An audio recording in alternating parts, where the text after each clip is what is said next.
அண்மை செய்திகளை பார்த்து வருகிறோம். செம்பரம்பாக்கம் ஏரி நீர் திறக்கப்பட்டதை அடுத்து அதில் மருத்துவ கழிவுகள் கலக்கப்பட்டிருப்பதாக குற்றச்சாட்டு எழுந்திருக்கிறது. சுத்திகரிக்கப்படாத நீரை அப்படியே ஏரி நீரில் கலந்து விடுவதாக ஒரு குற்றச்சாட்டானது எழுந்திருக்கக்கூடிய சூழலில் அது தொடர்பான அண்மை செய்திகளை பார்த்து வருகிறோம். விவரங்களுக்கு இணைகிறார் எமது செய்தியாளர் ரீகன். அவரிடம் பேசலாம்.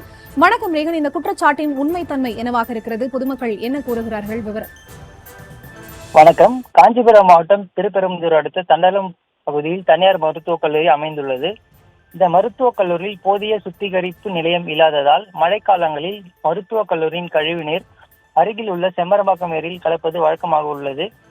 கழிவு நீரை செம்பரம்பாக்கம் ஏரியில் கலக்காமல் இருக்க கிருஷ்ணா நதிநீர் கரையை பலப்படுத்தினர். அதனைத் தொடர்ந்து நேற்று இரவு மற்றும் இன்று அதிகாலையில் பெய்த கனமழையின் காரணமாக தனியார் மருத்துவக் கல்லூரியின் மழை நீருடன் கழிவு நீர் கலந்து கிருஷ்ணா நதிநீர் கால்வாயில் கரையை உடைத்து கொண்டு சீறி பாய்ந்து மிகவும் மோசமான துர்நாற்றத்துடன் நுரை பொங்க செம்பரம்பாக்கம் ஏரியில் நேரடியாக கலந்து வருகிறது. இதனால் செம்பரம்பாக்கம் ஏரி நீரை குடிநீராக பயன்படுத்தும் சென்னை மக்களுக்கு பல்வேறு தொற்றுகள் ஏற்படும் அபாயம் உள்ளது. இச்செயல் அப்பகுதி மக்கள் மற்றும் சமூக ஆர்வலர்கள் மத்தியில் பெரும் கொந்தளிப்பை ஏற்படுத்தியுள்ளது.